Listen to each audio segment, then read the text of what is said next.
vuelta con el vicepresidente de la Convención Constitucional, el constituyente Gaspar Domínguez.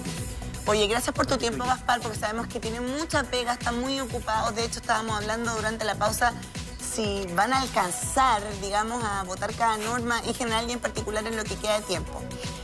Pero mira, ¿te parece que expliquemos de manera didáctica qué se aprobó antes de ayer, qué se aprobó ayer y qué podría significar eso en un cambio concreto para nuestro país? Sí, muy importante explicar qué se aprobó, qué es lo que hemos ido avanzando. Pero si me permites, Diana, me gustaría contarles más o menos cómo se hacen las normas primero. Bueno. Desde que se piensan hasta que se aprueban. Entonces, para esos efectos traje una lámina para poder mostrarle a las personas. Quería pedir si la podíamos proyectar, por favor, la siguiente lámina.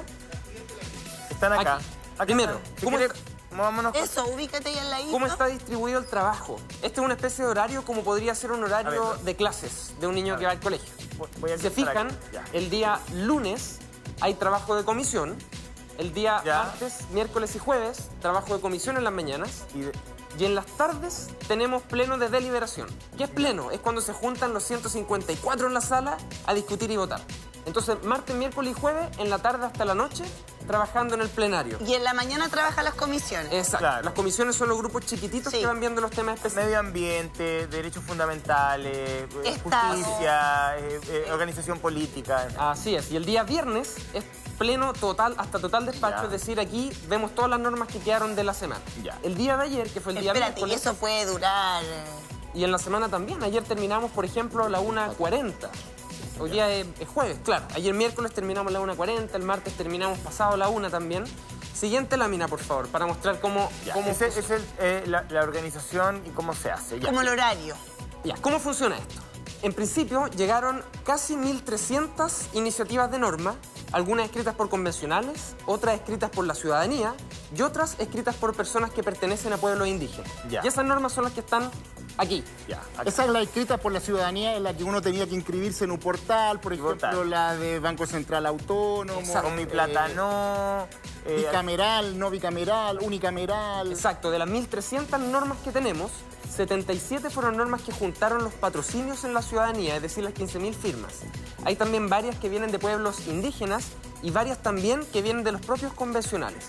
¿Y qué es lo primero que se hace? Cada una de estas normas... ¿las que vienen de los propios convencionales no necesitaban firma o también? Necesitaban las firmas de 8 convencionales mínimos. Se votaban de la misma manera en la comisión. Todas llegan juntas, aquí están todas las normas, se mezclan, digamos, las de la ciudadanía, las de los convencionales y las de los pueblos indígenas, y se toman estas normas y se reparten a cada una de las comisiones.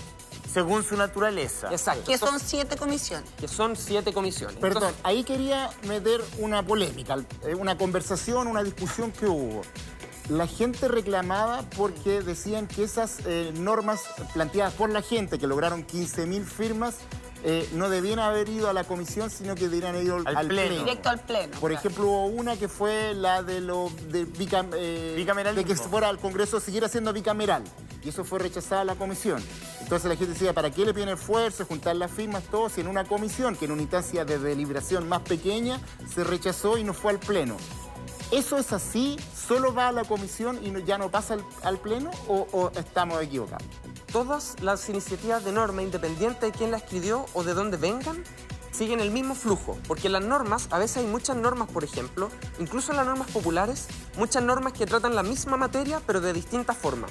Entonces es necesario que en la comisión se junten, se agrupen, se saque lo mejor de cada una, se construya una norma de consenso, y es por eso que todas deben pasar por este, Vicepresidente, ¿podemos nombrar las 7 comisiones? Espérame un segundo, José. Entonces, Roberto tiene razón. No todas las iniciativas populares que tuvieron más de 15.000 firmas se van a votar por todo el pleno.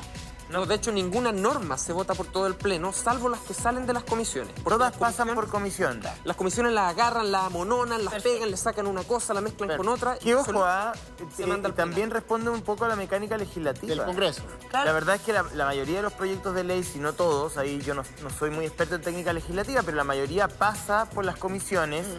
se trabaja en las comisiones, se le introducen indicaciones y luego caen a votación Y en luego sala. si se rechaza, vuelve a la comisión y se modifica. Exactamente. El mejor ejemplo es el retiro del 10% que pasó siempre por la Comisión de Hacienda, Constitución. En ese caso de la Comisión de Constitución, Hacienda, Trabajo, en fin. ¿Cuáles son las 7 comisiones para que la gente tenga clara cómo la han dividido? La 1. Comisión número 1 es la comisión de régimen político. Ahí se dice, por ejemplo, cuáles van a ser las atribuciones del presidente, del parlamento, cómo se hacen las leyes y cómo funciona el gobierno, el Estado. ¿El artículo de plurinacionalismo salió de aquí?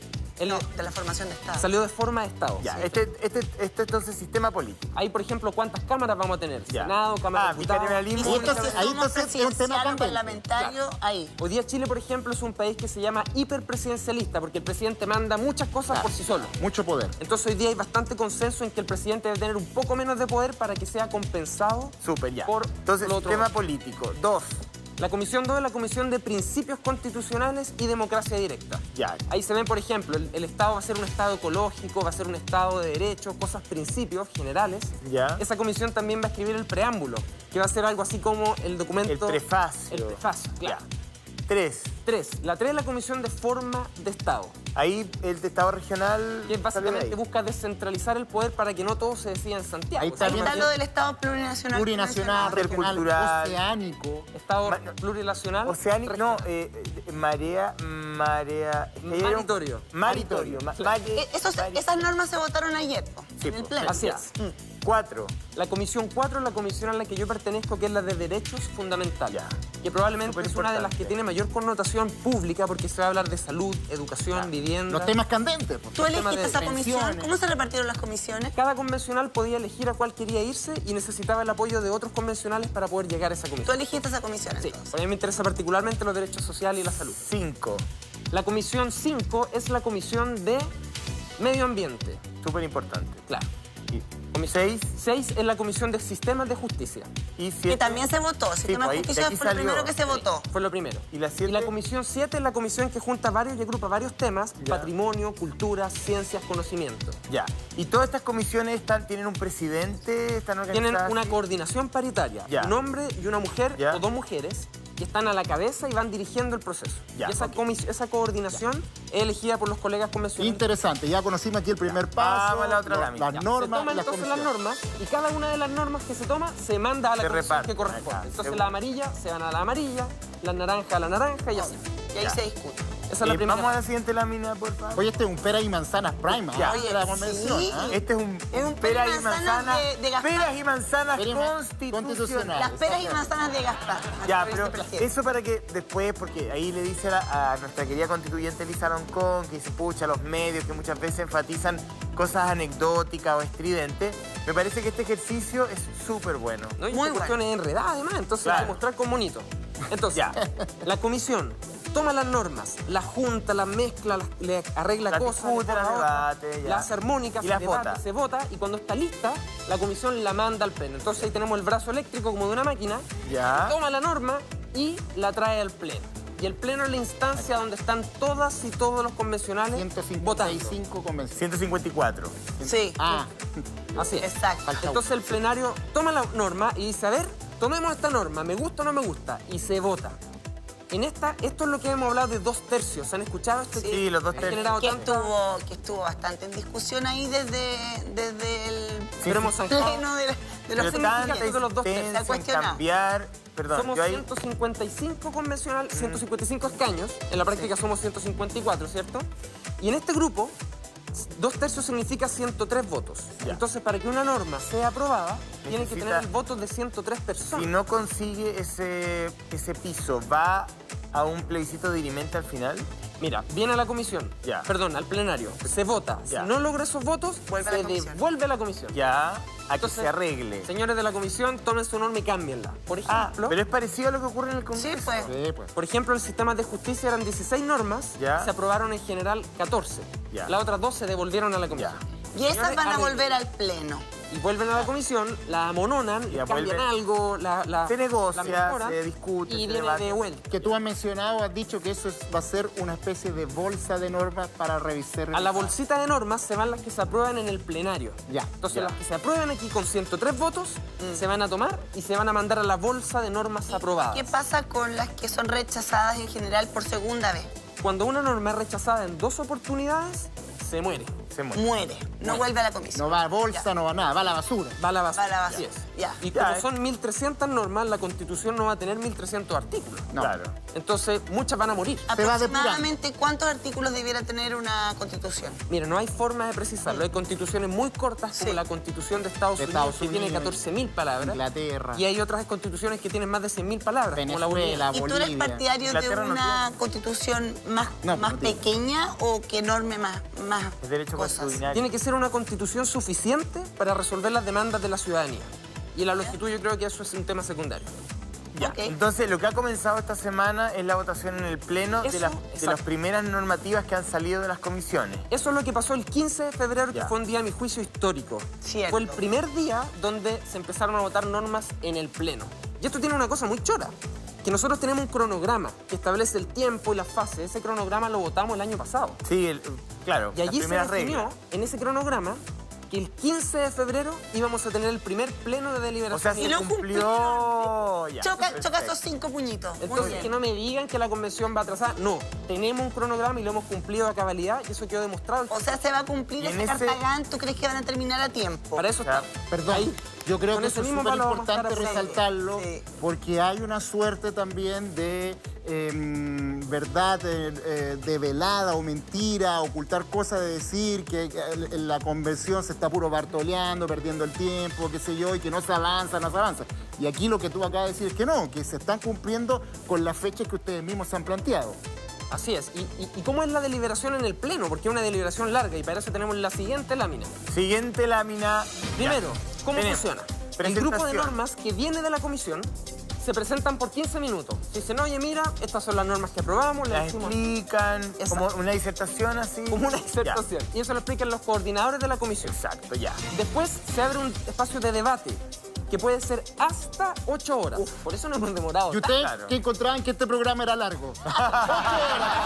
No nos alcanzaría Ya, para pero es que debatir ni nosotros siquiera- debatimos 5 horas todos los días. Ya, po. pues, pero no, Oye, no nos ustedes son alcanzaría. 3 nomás, pues, son Pero imagínate, 3. no nos alcanzaría ni para discutir una normativa, ya. Espérame, y Somos ese tres, debate- entre nosotros no nos ponemos de acuerdo. Imagínate. Ese Imagínate, debate 55. consiste en que cada convencional habla 3 minutos, ¿no? Cada convencional puede hacer uso de la palabra por un tiempo de hasta 3 minutos y además un convencional puede donar sus 3 minutos a otro.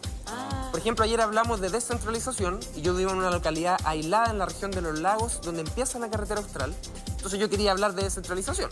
Y una colega me dijo, toma mis 3 minutos y yo hablé más. Claro, tú te traspasa el tiempo. Y bueno, después de esas 8 horas de 8 horas máximo. máximo, En pueden 3 ser horas. 5, pueden ser 3, Claro. pueden ser 2, vamos a la votación. Así es. Y si sacamos más de 2/3, es decir, más de 103 votos, la norma se aprueba. Y queda en esta Queda en la este bolsita archivo de normas. bolsa Igual aprobada. en el Congreso se puede votar a favor, en contra o abstenerse, ¿no? De votar. sí, Ya, exacto. Y hay que perfecto. Pero se tener- necesita 2/3 de votos a favor. 103 votos verdes. Para todas las iniciativas. Exacto. No hay diferentes quórum, no. Es- No. Ya. O sea, si no tiene 103 votos, no va a estar en la Constitución. Hubo mucha insistencia Sí. de cuestionar los 2/3 desde el inicio, pero ya una vez que había pasado el plebiscito, hubo varias instancias en que algunos constituyentes o grupos de constituyentes decían 2/3 no, mayoría simple o 3/5, en fin.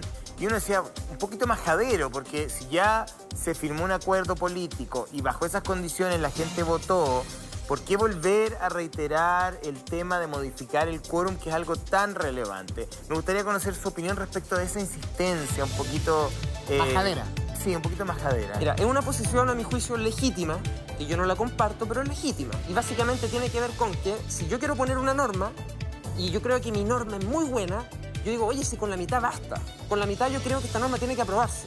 Pero quienes creen que 2/3 es un buen quórum dicen, oye, para una ley eso está bien. Pero la Constitución es algo que tiene que poner de acuerdo a muchísima gente. ¿Y qué opinas? Y que tiene que durar muchísimos años.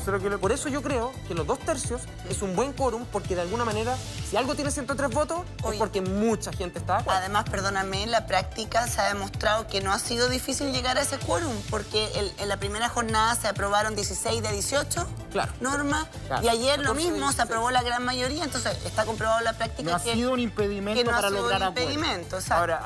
Ahora hay que decir algo, hay que decir algo, porque quizás si el quórum fuera más bajo, no hubiera habido tanta necesidad de ponerse de acuerdo. De alguna manera, cuando uno mira los obliga tantos votos, bueno, tendrán que conversar de eso es bueno. Sí. Oye, Gaspar, y en esa misma dinámica, perdón, José, esto es igual que en el Congreso, que hay cabildeo, lobby, conversaciones, toma de café, oye, mira, se te acerca un convencional, qué sé yo, o alguien de afuera de los asesores. ¿Se dan esas dinámicas también? Por cierto, por ejemplo, cuando yo fui electo vicepresidente, antes de la votación, se acercó un compañero convencional que representa el mundo de la iglesia evangélica.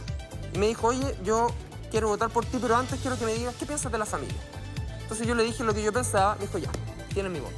Porque uno necesita conocer opiniones y posturas. Pero eso es 100% natural. Está bien. Pero si es política, es política. Bueno, ahora, así es la política. respecto de esta dinámica, ayer o anteayer y ayer hubo, digamos, un espacio en que algunos constituyentes vinculados a los sectores más conservadores dijeron, mira, nos declaramos en reflexión, no sabemos si seguir participando porque también ha sido reiterativo el lamento de que le están pasando la aplanadora, de que efectivamente le rechazan todo, de que su función es nula.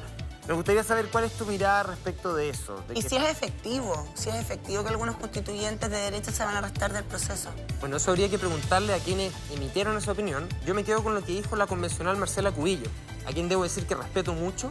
Ella ayer dijo muy claramente, yo voy a estar aquí hasta que se termine el periodo para el cual la gente me eligió. Yo creo que ese tiene que ser el espíritu y no que alguien se pique y se vaya con la pelota para la casa. ¿Qué es?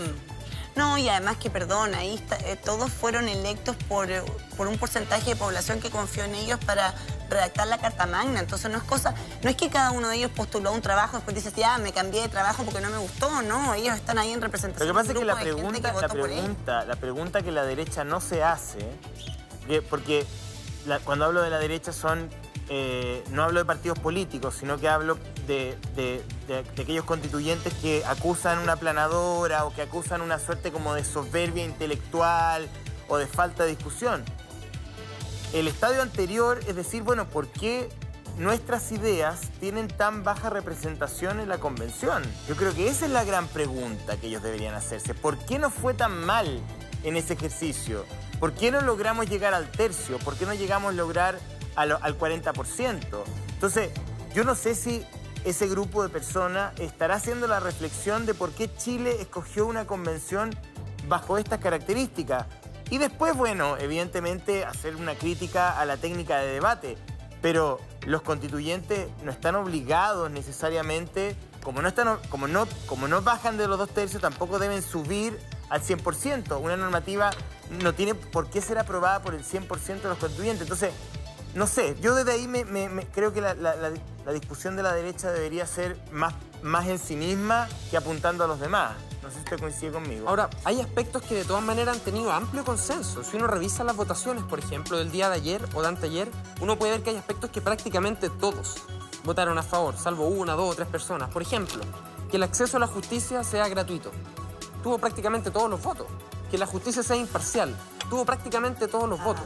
Y yo creo que no hay nada, pero nada en la vida en donde el 100% de las personas estén de acuerdo. Sí, pues nada, imposible. Imposible. Mira, yo vengo de una familia con 6 hermanos.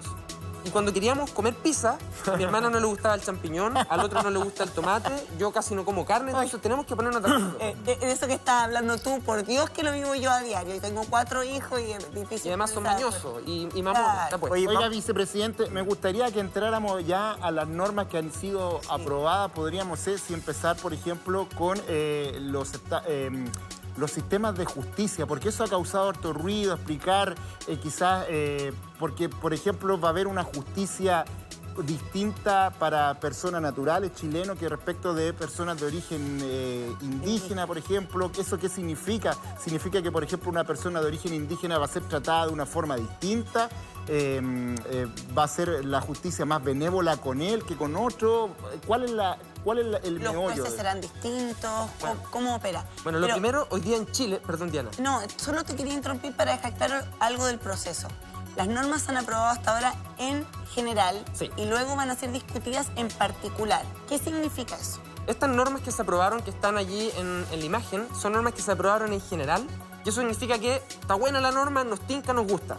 Y después viene la parte de aprobación en particular, que básicamente se toma la misma norma y se le puede cambiar algunas palabras, borrar una frase, agregar otra y pueden cambiar parcialmente. Perfecto. Pero la idea, el título de la canción ya está puesto. Perfecto. Y es pluralismo jurídico. A ver, explíquenos. A ver, ahí está. Pluralismo jurídico. El Sistema Nacional de Justicia coexiste en un plano de igualdad con los sistemas jurídicos indígenas. Ahí está lo que planteaba Roberto. ¿Qué alcance va a tener esto? Porque efectivamente es una perspectiva muy distinta.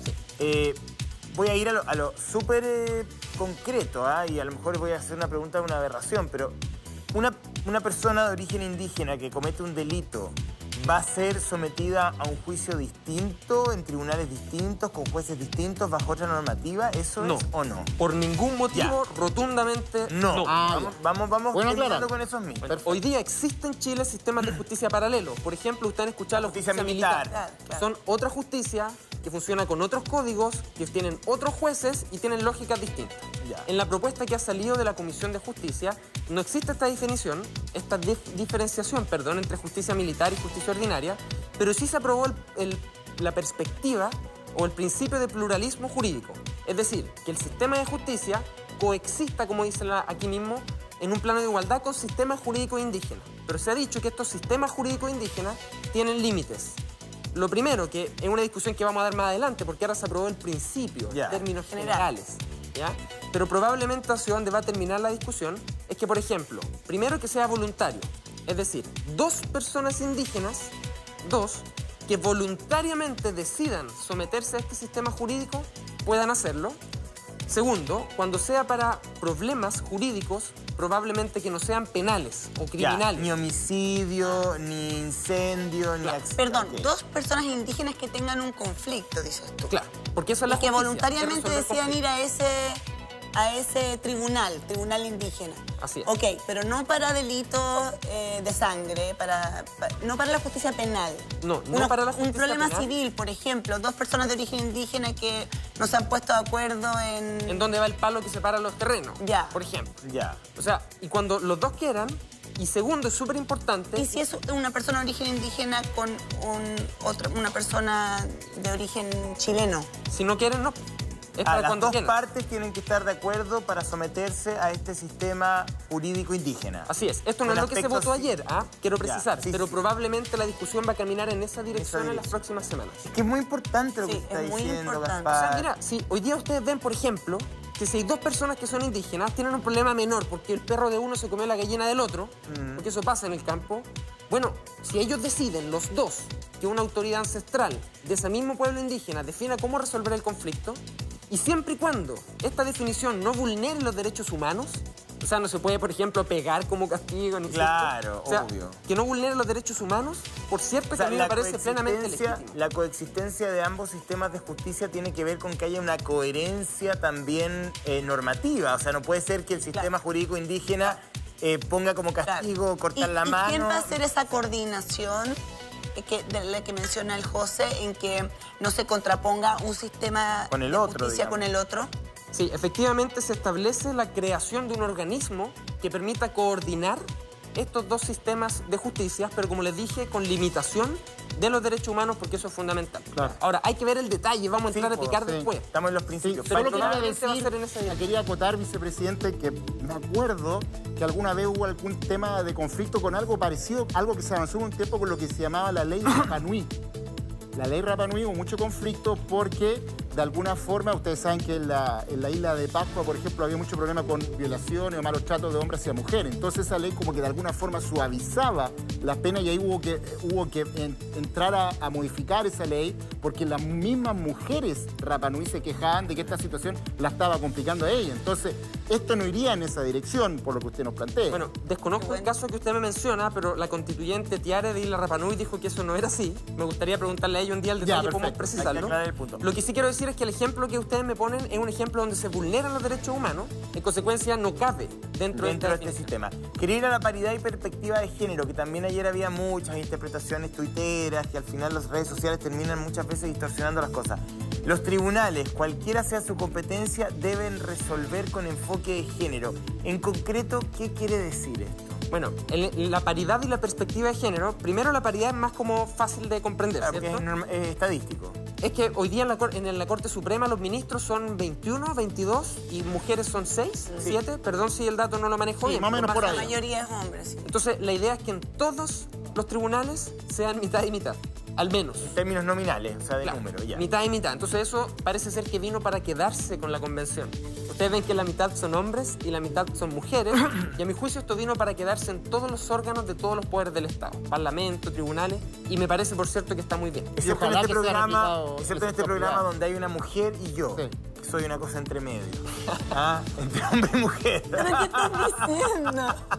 No, aquí estamos 100% paritarios. Está Roberto y tú, la Paulina y yo. Es verdad, también estamos paritarios. Como un programa paritario. Por ejemplo, la presidencia y la vicepresidencia de la convención también es paritaria. La jefa, que es la presidenta María Elisa Quintero, y yo que voy de copiloto, soy hombre. Las coordinaciones de las comisiones son todas paritarias. Y corríjame si estoy mal, pero fue en la elección de los convencionales que operó al revés el tema paritario, ¿o no? Que se tuvo que ceder puesto a los hombres en medio de las mujeres. O sea, la gente votó más por mujeres. Más por mujeres. Entonces, eso quiere decir que el cambio ya es cultural. Bueno, pero tuvo una diferencia en la elección de las convencionales. Y es que se estableció como norma que en la papeleta la mitad fueran hombres y la mitad mujeres. Entonces había paridad en candidatas y había un mecanismo para que además los resultados fueran paritarios. Y hubo una corrección a la inversa, porque se pensó que efectivamente iba a haber cesión de cupos de hombres a mujeres y terminó siendo al revés. Y conozco conocidas mías muy queridas que fueron candidatas y tuvieron, lamentablemente, pese a tener apoyo, tuvieron que ceder su cupo a un hombre. Pero bueno, así es el juego democrático. Bueno, y de alguna manera la paridad y la plurinacionalidad, a mi juicio, son aspectos que vinieron para quedarse. Hablemos de la plurinacionalidad que también han levantado. Pero perdón, es que quiero que acotemos el tema de la perspectiva de género. Ya, dice que hay un tema, usted dice que hay un tema de paritario nominal donde el sistema judicial va a repartir cargos en justicia respecto del género.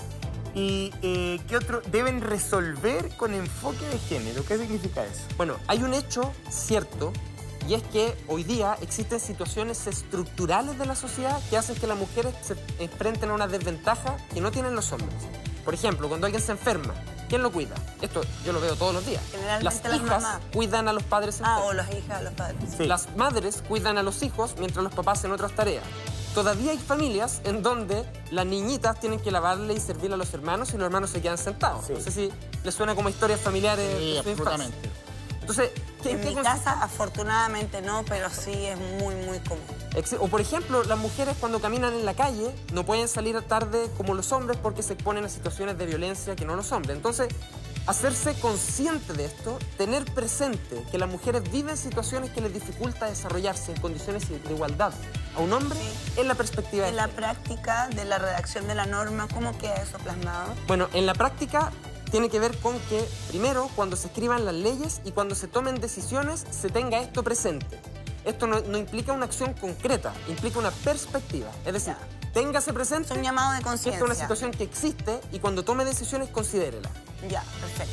Bueno, puede abrir ahí un debate interesante respecto del trabajo de los jueces, porque argumentando, digamos, razones constitucionales, una ciudadana podría desconocer un fallo o decir que el fallo va contra la Constitución. No es tan simple. O sea, abre una perspectiva. Tú dices porque no yo no lo digo para de género. Yo no lo digo para. Yo estoy haciendo un juicio de valor. Me parece, no voy a opinar porque no corresponde. Estamos hablando con el vicepresidente de la Constituyente. Lo que te quiero decir, opina, por favor, si esa es la idea. Sí. Lo que estoy diciendo... Quizás sale una buena idea y yo llego a exponerlo hoy día en la tarde. No, simplemente que no es solamente un enunciado, Gaspar. O sea... Es una perspectiva o una perspectiva que puede llevar a que en el futuro una persona, una mujer, por ejemplo, o su abogado sientan que el juez no falló de acuerdo a esta perspectiva de género. Por lo tanto, el fallo de ese caso es inconstitucional. Sí, entonces, abre la puerta, para bien o para mal, ahí cada uno sacará sus conclusiones, de que haya, digamos, un cuestionamiento al trabajo de algunos jueces en relación a este enfoque que está plasmado en la Constitución, si es que queda plasmado en la Constitución.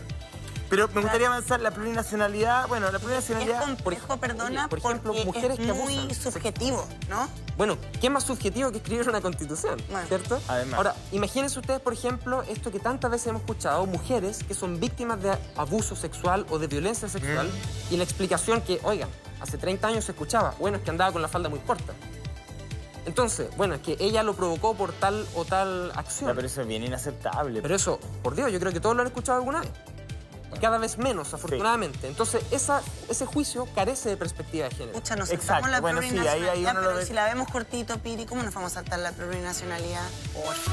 Bueno, y la plurinacionalidad tiene que ver con hacer presente que coexisten distintas formas, distintos pueblos. Y estos pueblos debemos coexistir en forma armónica, respetando las diferencias Pero son culturales. estados distintos. No, son naciones distintas. Son naciones distintas. Bajo un mismo estado. Naciones bajo el mismo estado de Chile, un estado unitario, sin fronteras, que todos tenemos la misma constitución, que todos tenemos las mismas leyes, pero existen distintas naciones del planeta. Yo creo que se ha dramatizado demasiado con la plurinacionalidad. Bueno, con todo, si parece aquí que Hay cualquier algunas cosa... cosas que yo no estoy tan de acuerdo, pero respecto a la plurinacionalidad me parece que hay un tema que sí es cultural, es reconocer también la presencia de una nación distinta. Los pueblos originarios tienen una visión incluso como el eco desde donde ellos se paran en el mundo es distinta a las de muchos de nosotros y tenemos que respetarlo, digamos. O sea, me parece que... Sí. Yo ahí no dramatizo, pero esto sí me levanta un poco de reparo. Estas no nos fueron rechazadas, Gaspar. Las que están... La inamovilidad de los jueces. La inamovilidad esa fue una norma rechazada. Sí. Sí. ¿Qué es lo que se planteaba en esa norma? Bueno, básicamente, ¿qué pasa con la norma? La discusión básicamente aquí es, los jueces tienen que poder fallar o tomar decisiones sin que tengan miedo de las consecuencias que tengan sus decisiones. Exacto. Eso es fundamental para que un sistema sea independiente. Claro. Entonces, que el juez diga, no, yo voy a fallar en relación al derecho y a lo que corresponde. Y por eso existe la inamovilidad de los jueces. Sí. Ahora, por otro lado, uno dice, oye, pero si el juez hace mal la pega, ¿no se puede mover? Claro. Entonces, ese ir y venir, esa es la discusión que se está teniendo. ¿Hoy día existe la Hoy día existe en la Constitución situaciones en las que los jueces pueden ser removidos de sus cargos. Eso existe en la Constitución. Ah, ya. Pero también un juez, por ejemplo... Es a través de una acusación constitucional, bueno, en la Constitución actual, en el artículo 81, se establece que los jueces no pueden ser aprehendidos. O sea, no pueden ser presos. Detenidos. Salvo Tienen fuero. Salvo que exista un tribunal que con autorización ejerza... Además, digamos, perdón, se evalúan entre ellos y se sacan siempre 7.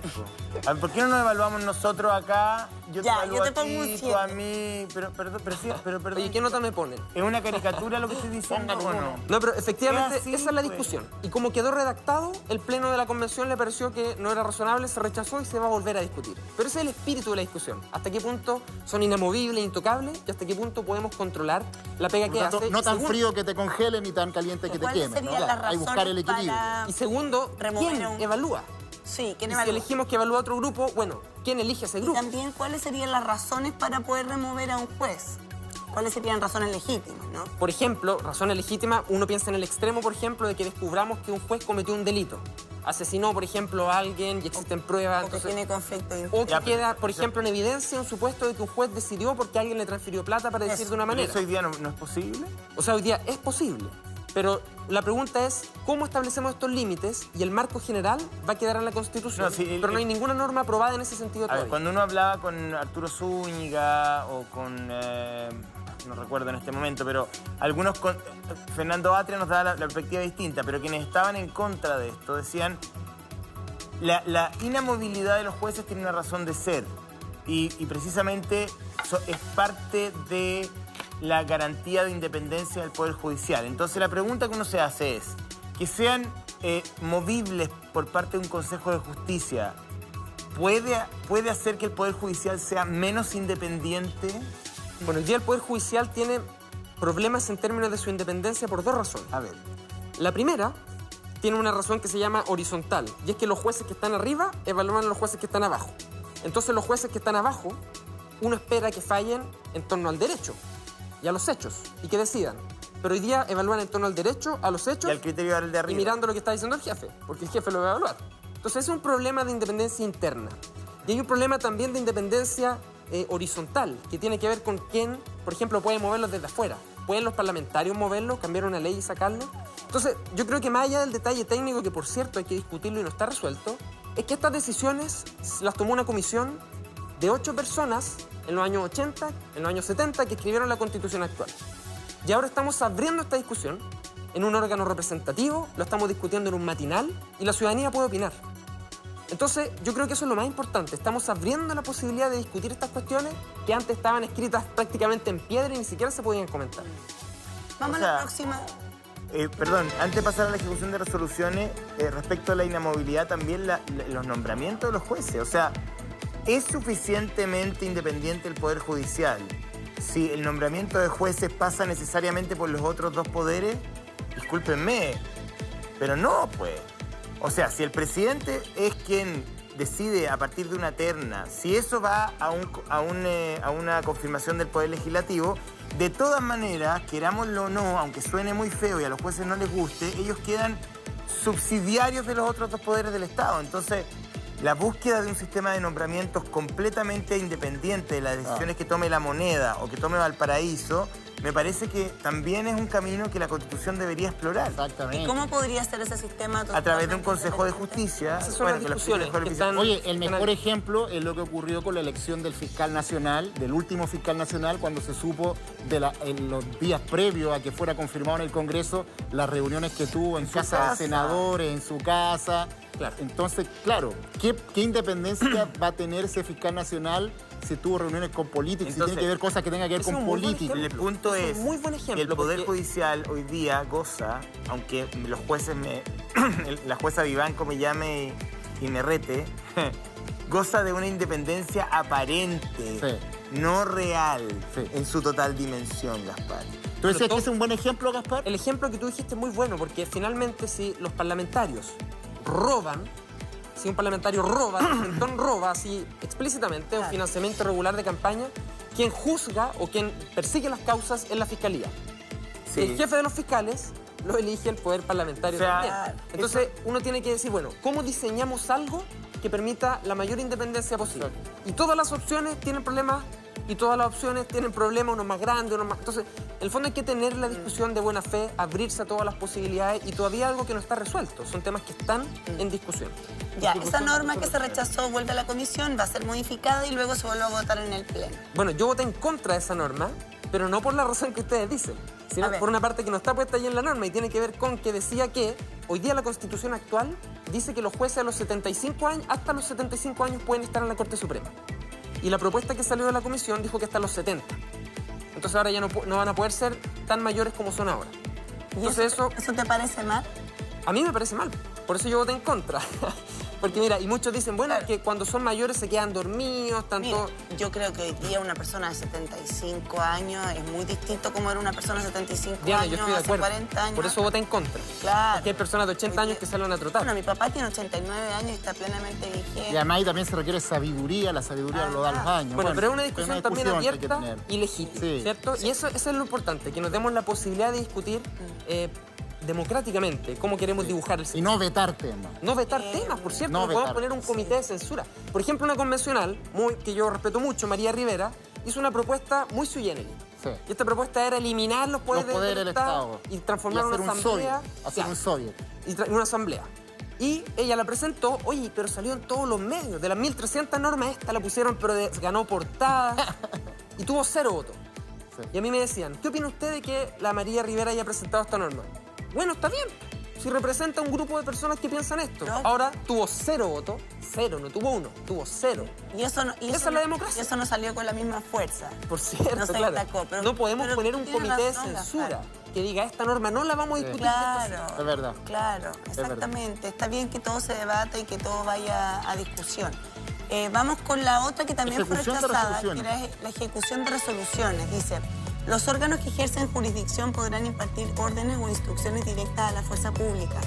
Resoluciones dictadas en el Sistema Internacional de Protección de los Derechos Humanos permitirán revisar el efecto de la cosa juzgada. El temor es que si efectivamente hay un fallo que para su ejecución requiere el uso de la fuerza, alguien diga, no, mira, es que en el Tratado Internacional, en el Pacto de San José, en fin, bla, bla, bla, bla, entonces se impida de alguna manera que el fallo o la sentencia del tribunal se lleve a efecto. ¿Eso es así? Bueno, de alguna manera hay que decir que hay muchos artículos que fueron rechazados en esta etapa, no porque no nos gustara necesariamente la idea, sino más bien, por ejemplo, porque no correspondía usar esta palabra, sino esta otra, por cosas muy pequeñas. Por eso uno puede ver que, por ejemplo, ayer había una norma que fue rechazada que decía jurisdicción y sistemas. Y un abogado dijo, oye, en realidad corresponde que diga sistemas, no jurisdicción y sistemas. Entonces muchas veces hay cuestiones también técnicas y bueno, estamos en una etapa de discutir, deliberar y rechazar. ¿Y cuál es el espíritu de esta norma y por qué se rechazó? Bueno, el espíritu de esta norma tiene que ver, la que estaba anterior, Sí. tiene que ver justamente con lo que decía José Antonio, ¿cierto? Que tiene que ver con cuáles son las atribuciones de las cuales puede hacer uso la fuerza pública en relación a que se cumpla la sentencia. En el fondo, claro, alinea un poco la posibilidad de que la fuerza pública y su acción esté en correlato con lo que Chile se ha comprometido a nivel internacional, pero es como bien de perogrullo en todo caso. Mira, si hay muchas normas que se van a rechazar, se le van a cambiar cosas, van a volver y van a estar yendo y volviendo de las Gaspar, cosas. formas del Estado, esto sí que es un temazo también, porque muchos hablan acá de un federalismo encubierto al estilo argentino, que la verdad que, déjeme decirle que el otro de la cordillera... Bueno, hay federalismos como Estados Unidos, Argentina, Brasil, hay casos, digamos, México, de distintos tipos. Ahora, esto es francamente absurdo porque nadie ha planteado un Estado federal. ¿Qué es un Estado federal? Digámoslo claramente. Un Estado federal es un Estado en donde pueden coexistir varias constituciones por Estado, donde pueden existir cada sistema de justicia en cada Estado, con un Congreso en cada Estado que hace leyes para ese Estado. Nadie está planteando eso, por favor, en Chile. O sea, se quiere un Estado unitario, con las mismas leyes para todo el país, con el mismo sistema nacional de justicia para todo el país, con el mismo Congreso para todo el país, pero que cada región tenga la capacidad de incidir en cómo se toman decisiones en esa región. ¿De qué manera? Por ejemplo, hoy día, de cada luca que se gasta en Chile, por ejemplo, en mi región, en la región de los lagos, de cada luca que se gasta, la moneda decide en qué se gastan 800 lucas y la región de los lagos decide 200. Entonces decimos, oye, en la región de los lagos sabemos lo que necesitamos. Ya, pero hay autonomía financiera o más o menos el tema de fiscal o financiera, política, es la que nosotros elijamos a nuestras autoridades, que es algo que ha empezado a pasar en el último tiempo. Tuvimos la primera elección de gobernadores regionales hace poco. Y finalmente la autonomía legislativa, ¿cierto? Y eso es un punto que ha generado disensos y tiene que ver con que algunas personas han planteado que las propias regiones puedan hacer algunas leyes en materia muy específica, principalmente tributarias. Por ejemplo, si la región de Magallanes, voy a poner un ejemplo, o la región de los lagos, tiene muchas salmoneras, mi región, que quizás puede haber una ley especial sobre la tributación de los salmones. Antofagasta, que tiene el cobre. Solo para esa región. Claro, entonces eso tiene que ver un poco con la discusión que se está teniendo y que no ha sido resuelta. Y es que las regiones puedan hacer leyes particulares de temas específicos. ¿Qué modelo internacional ustedes están siguiendo, o quienes están detrás de esta propuesta están siguiendo para dibujar esto? Yo no había escuchado algo parecido. A lo mejor hay experiencias en Oceanía, en Asia, no tengo idea. O en Europa. El modelo español, por ejemplo, de autonomías, ¿cierto?